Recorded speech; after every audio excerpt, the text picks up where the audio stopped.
Em nome do Pai, do Filho e do Espírito Santo. Amém. Nós nos entregamos a Ti, Santa Mãe de Deus, pedindo que a luz do Espírito Santo nos ilumine nesta hora. Amém. Ave Maria, cheia de graça, o Senhor é convosco. Bendita sois vós entre as mulheres, bendito é o fruto do vosso ventre, Jesus. Santa Maria, Mãe de Deus, rogai por nós, pecadores, agora e na hora de nossa morte. Amém.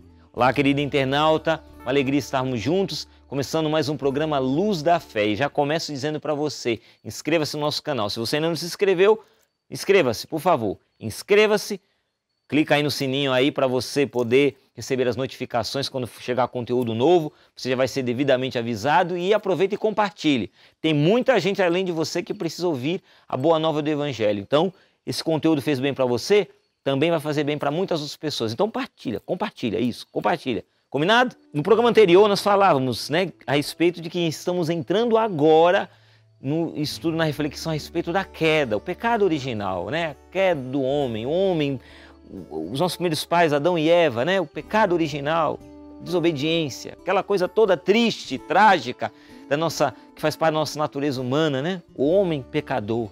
Não faço o bem que quero, mas o mal que não quero, aquela luta dentro de nós, como o apóstolo já dizia, Então, essa luta que o catecismo está abordando agora, falando a respeito do pecado original. E agora, na semana anterior, nós falamos o subtítulo era Onde abundou o pecado, superabundou a graça de Deus. Agora, esse segundo subtítulo, exatamente é esse, a queda dos anjos. E vai do 391 até o 395 do Catecismo da Igreja Católica. E quando vai falar logo de cara, assim, logo no começo, o Catecismo já nos traz algo importantíssimo, meu irmão. Fala o seguinte: por trás da opção de desobediência de nossos primeiros pais, há, esse A é com H, ou seja, existe uma voz sedutora que se opõe a Deus. Deixa eu repetir.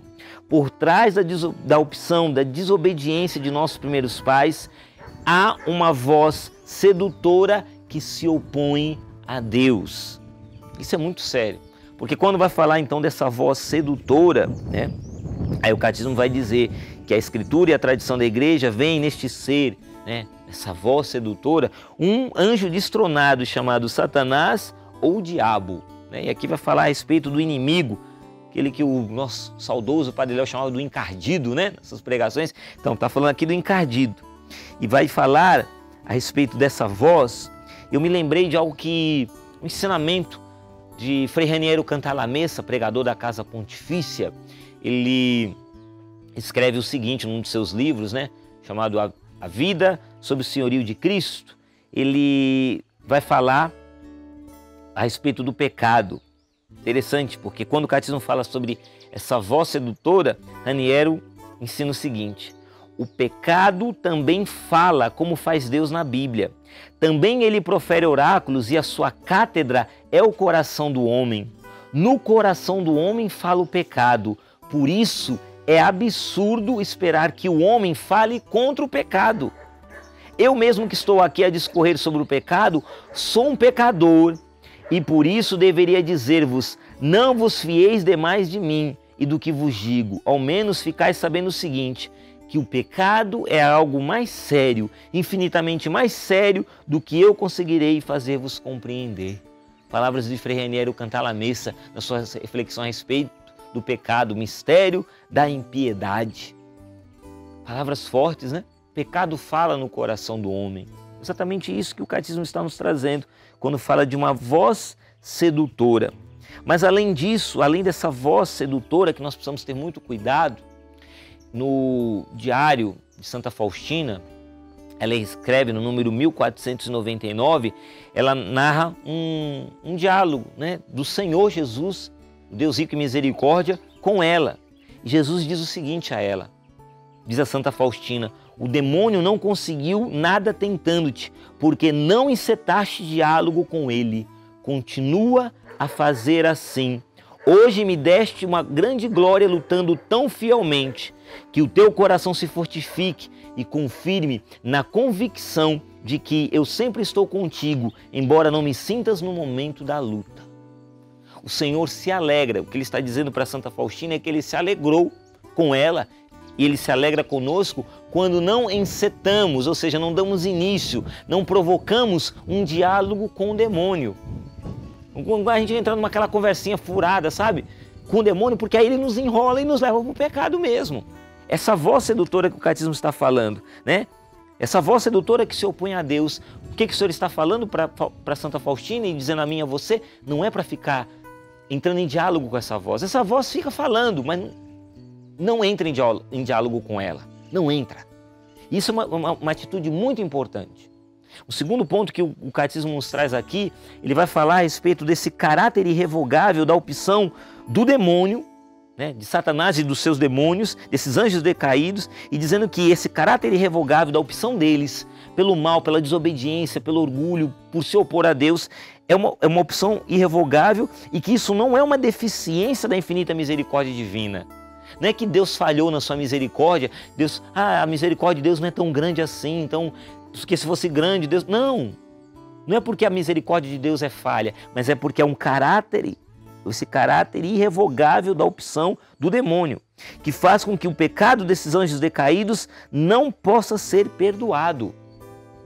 Então, eles não têm esse arrependimento, o diabo não se arrepende, é irrevogável, ele fez a sua opção por se opor a Deus, opção dele e é irrevogável, a escolha dele até o fim. Mas veja, o catecismo deixa claro que isso é a opção do demônio, dos espíritos malignos, dos anjos decaídos, mas não é a minha e a tua opção.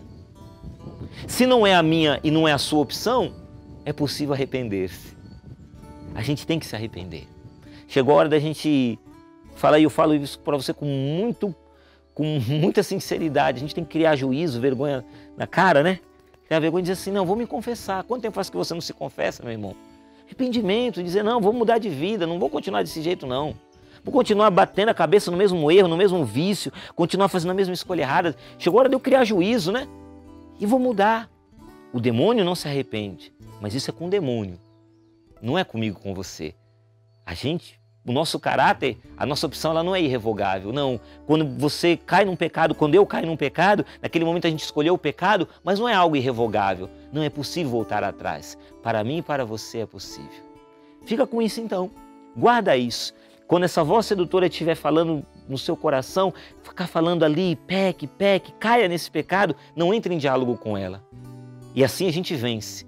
É o que Jesus ensina a Santa Faustina. E por outro lado, né? Saber que eu e você podemos sim nos arrepender. A palavra de Deus nos fala em 2 Pedro, capítulo 2, versículo 4, vai nos trazer uma lição muito importante. Vai dizer que Deus não poupou os anjos pecadores, mas os precipitou no lugar do castigo, os entregou aos abismos das trevas, onde estão guardados até o juízo. Porque eles não se arrependeram, esse é o destino deles. Mas não precisa ser o meu e nem o seu destino. Nós não fomos feitos para o inferno. Nós não fomos feitos para as profundezas, para os abismos das trevas. Fomos feitos para o céu. Por isso é possível voltar atrás e arrepender-se. É possível arrepender-se. E o terceiro ponto que o catecismo nos traz aqui é que esse poder do demônio, por mais assustador que se pareça a nós, o catecismo nos deixa claro que esse poder de Satanás não é infinito. Ele não passa de uma criatura poderosa pelo fato de ser por espírito, mas sempre criatura, não é capaz de impedir a edificação do reino de Deus. Sim, o demônio, ele sabe qual é o nosso ponto fraco, mas o poder dele não é infinito. Isso é doutrina da nossa igreja. Ele é uma criatura, é por espírito, mas ele nunca será mais forte do que Deus. Eu quero terminar então contando para você um fato vivido por um santo da nossa igreja, Santo Antão. Né? Já ouviu falar de Santo Antão, né? E Santo Antão, ele foi um santo que viveu durante os séculos III e IV da era cristã, né? E foi um dos primeiros monges, né? Que se retirou para o deserto e ali se entregou a sua vida ao jejum e à oração.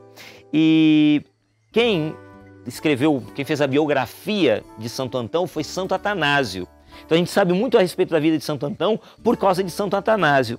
E Santo Atanásio escreve, né, que houve uma certa ocasião, quando Santo Antão tinha 35 anos, que ele decidiu passar a noite sozinho numa tumba abandonada. Então apareceu ali um grupo de demônios que começaram a ferir Santo Antão, os demônios, né, poderosos, mas não com poder infinito, mas feriram ele. Os arranhões do demônio lhe impediram de se levantar no chão. Olha só, Santo Antão ficou ali caído no chão. O ermitão comentava que a dor causada por essa tortura demoníaca não podia ser comparada com nenhuma ferida causada pelo homem. E aí, no dia seguinte, um amigo de Santo Antão o encontrou naquele terrível estado, levou ele para um povoado mais próximo para que ele fosse curado, fosse tratado.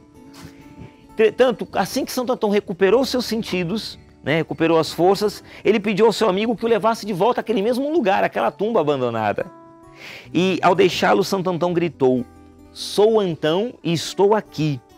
Não fugirei de suas chicotadas e de nenhuma dor ou tortura me separará do amor de Cristo."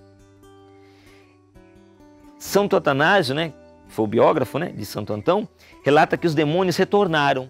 E aí o que acontece? Presta atenção. Escutou-se uma trovoada. Parecia o barulho de um terremoto que sacudiu o lugar inteiro e os demônios saíram das 4 paredes em formas monstruosas de animais e répteis. O lugar desta maneira ficou cheio de leões, ursos, leopardos, touros, serpentes, víboras, escorpiões e lobos. O leão rugia, querendo atacar. O touro se preparava para atacar com seus chifres. A serpente se arrastava procurando um lugar de ataque. E o lobo rosnava ao redor dele. Todos estes sons eram assustadores. Todos os animais eram demônios, na verdade, aparecendo para atacar Santo Antão ali. Imagina o cenário. Ele ali, sozinho, diante daquelas feras.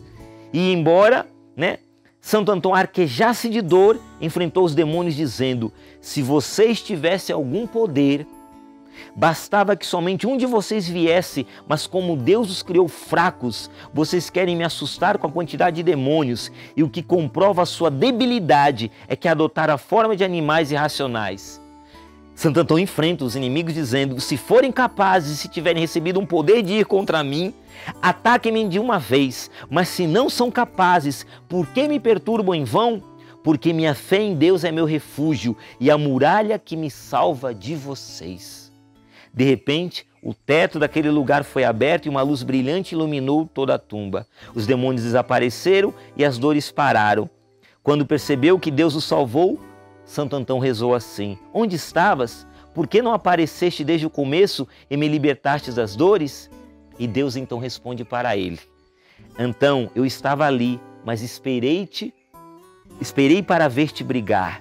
Vi como perseveraste na luta e não caíste. Sempre estarei disposto a socorrer-te e o teu nome será conhecido em todas as partes." Que lindo isso, gente. Assim eu quero terminar esse Luz da Fé.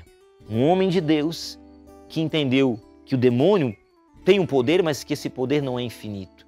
E ele se apegou a Deus e Deus lutou com ele. Deus sempre luta conosco contra as forças do mal. Por isso, coragem, meu irmão. É tempo de arrepender-se, é tempo de voltar atrás, é tempo de mudar de vida e é tempo de entender que o inimigo ele é sujo. O inimigo é muito ardiloso, mas o seu poder não é infinito. Sim, ele é criatura, por espírito, mas criatura. Nosso Deus é muito mais forte. Fortifique-se com essas palavras e caminhe. Prossiga, meu irmão. Coragem. Aquele que é mais forte caminha conosco. Deus abençoe você e até o próximo programa Luz da Fé.